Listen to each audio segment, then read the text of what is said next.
A Course in Miracles, Lesson 301, and God himself shall wipe away all tears. Father, unless I judge, I cannot weep, nor can I suffer pain or feel I am abandoned or unneeded in the world.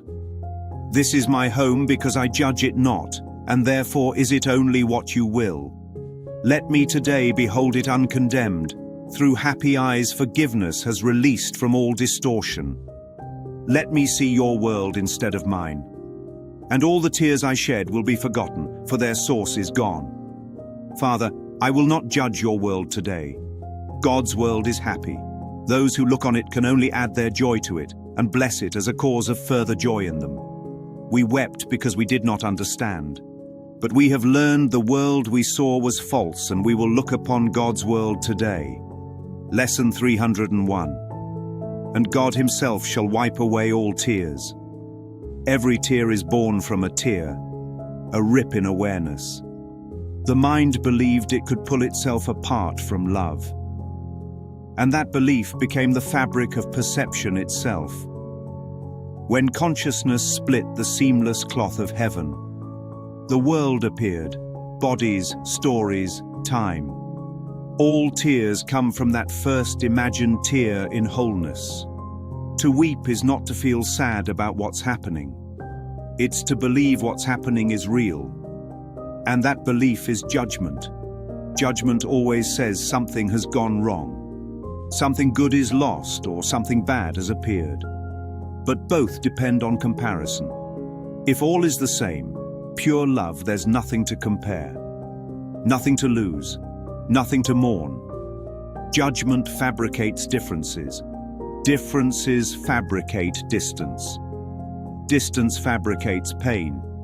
When the Course says, unless I judge, I cannot weep, it's describing the whole chain of illusion. The instant judgment drops, the emotional economy of the ego collapses. Nothing remains to defend, regret, or fix. The eyes may still glisten, but they glisten with joy, not sorrow. Judgment exiles the mind from peace. The moment something is condemned, the world feels foreign, unsafe, temporary. But when judgment ceases, home returns, not as a place but as awareness itself. To judge nothing is to recognize everything as innocent, and innocence is home. Forgiveness doesn't repaint the world, it cleans the lens.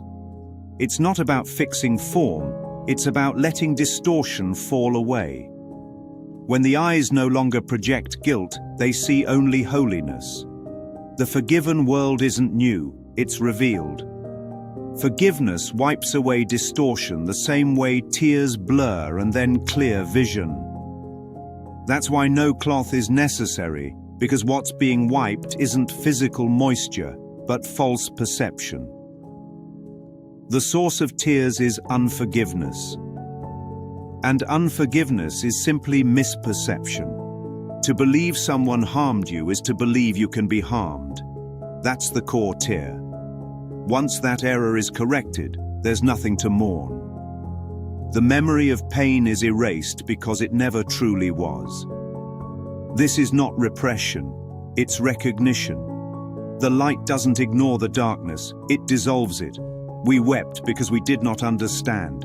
Ignorance always cries. Understanding never does. To not understand means to misinterpret reality, to mistake illusion for truth. That's why the Course says we wept because we did not understand, not because we do not. The shift has already occurred. When understanding dawns, tears have no function. They were the symbols of confusion. And confusion is over. We have learned the world we saw was false. And that's the miracle. It doesn't say we changed the world. It says we learned it was false. That's the only correction needed, to realize the tears were dreamed, the losses imagined, and the separation unreal. The true world, God's world, is happy because it's untouched. No tear was ever actually shed there. So when it says, God himself shall wipe away all tears, it means reality reclaims its own. The mind stops insisting on its private perception, and the memory of the dream evaporates. Not because God acts upon it, but because God is what remains when illusion is gone. No cloth, no hand, just pure recognition. And in that instant, all the tears ever cried across lifetimes dissolve into laughter. The laughter of understanding that nothing ever happened to God's Son.